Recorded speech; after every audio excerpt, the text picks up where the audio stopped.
અરે મેં કીધું લાવ આ બાજુથી નીકળી જ નથી, જાક પૂછતી જાઉં કેમ છો તું, મજામાં તો છો ને ભાઈ, હું મોટી બેન છું ભાઈ, મારે તારી ખબર તો રાખવી જોઈએ ને. તો પછી વહુ કેમ છે? હા બાપા 4 મહિના થયા છે હજી લગ્ન ને. મેં કીધું પૂછી આવું કે બધું બરાબર છે ને વહુ ને.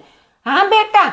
હા આ તું આવા કપડાં પહેરવા દે છે, આમ તો જો ચડો ને ટી શર્ટ ને પહેરાય તો ના પોડાય, એવા કપડાં પહેરવા દે.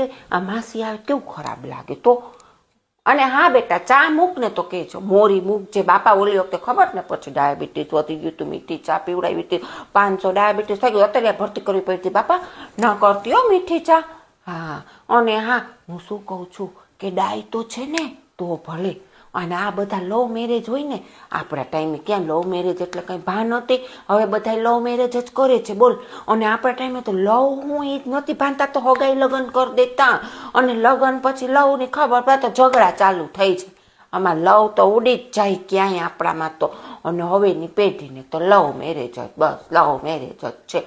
હા બેટા શીરો કરવો છે બપોરે? પણ મને તો પછી હા વાંધો નહીં કર નાખ, ભલે કર નાખે કા, કોઈ વાંધો નહીં.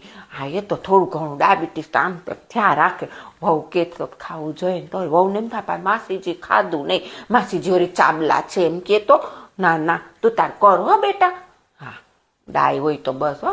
હા કઈ હોય તો કેજે મને હો. હા અને કેજે ગરમ પૂરી ઉતારે આપણે બેહીએ ને ત્યારે. હા પૂરી ચાટ ફૂલેલી કરજે ને કેજે, પાછમાં દાંત ચવાય નહીં, પાછા દાંત 2-4 તો ટૂટું થઈ ગયા છે, હાવ હલબલ હલબલ જ થાય.